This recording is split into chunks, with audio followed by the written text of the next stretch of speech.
Hello and welcome to the Postcard Professor, where we take complex ideas and explain them in the space of a postcard. In this video, we're going to take some time to derive the speed of sound for an ideal gas.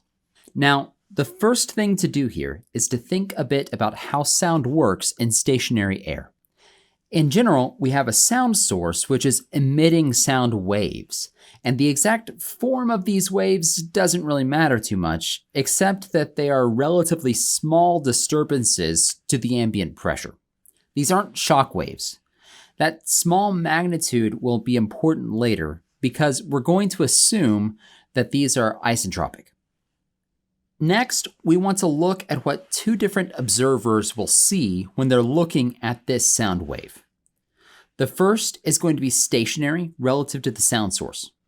They see that wave move in front of them at the speed of sound, and that's going to be causing a small change in the thermodynamic properties. We're going to call these differential changes. And again, we're assuming that these are weak sound waves, and so these changes are going to be very small. Now, let's consider an observer that is moving with the sound wave. And this one sees a stationary disturbance, and it's going to have two different velocities of flow on either side of that disturbance. On the left, the flow is going to be moving at the speed of sound. On the right, it's going to have a velocity disturbance, dv. And then the thermodynamic properties are going to be the same as what we see above. Now this problem is fully defined, so let's go look at the conservation equations. First off, conservation of mass is just rho AV on the left equal to rho AV on the right. And we can expand those out based off of that picture that we just drew of the observer moving with the shockwave. That's going to be the more useful one for us. Now, the areas here are going to be the same on both sides because this sound wave is infinitesimally thin. And then we can expand out the rest of it. And then we have this d rho dv term. Now that multiplies two very small things together. We call that a higher order term, HOT, and we throw it away. Once we do that, we see that the rho A terms are going to cancel. Now, the odd term out here is dv. The speed of sound is what we're looking for, and then the rho and d rho kind of match.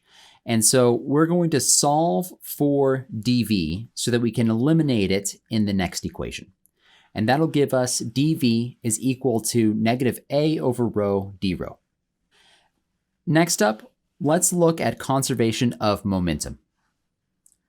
In this one, we have momentum flow and pressure forces on both sides. When we derived this from the previous video, we had a wall, and we have this very complicated wall term. But fortunately, there is no wall in this problem, and so that entire term gets to go to zero. Now, let's rewrite this equation with our moving observer. This time, the PA term and the m dot A term are going to cancel out. We have the AdP and the m dot dv terms, and we can expand out that m dot term. The m dot term is going to be rho times area times the speed of sound. And then we're going to use the conservation of mass equation where we solved for dv up above to replace dv in this equation. So now we can divide out by the area, and the densities are going to cancel in the second term. And then if we rearrange what's left, we get a squared is equal to dp over d rho, or the speed of sound is the square root of dp by d rho. Now we're almost there.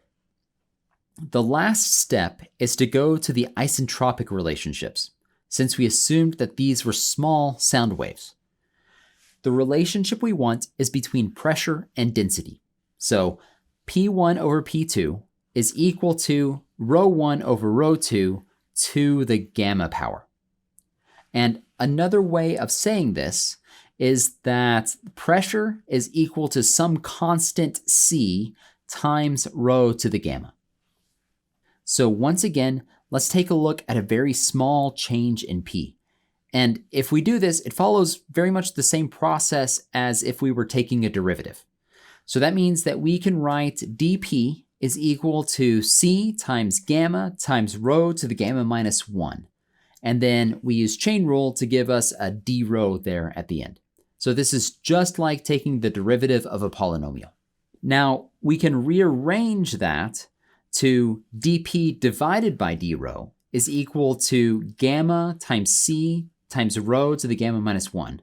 And then we can take that minus 1 and just turn that into a divided by rho. And then we see that we have c rho gamma up top, which is exactly p. And so we end up with a nice equation, gamma times p divided by rho. And we can plug this back into our speed of sound equation. And so now we have square root of gamma p over rho. But if we assume that this is an ideal gas, then P is equal to rho RT. And so P over rho is just RT. And so we end up with the speed of sound is equal to the square root of gamma RT. Now that is a nice clean equation, and all it uses is the ratio of specific heats and the ideal gas constant to determine what's going on with our gas. All right, that's it for this video. I hope this was helpful, and I will catch you in the next one.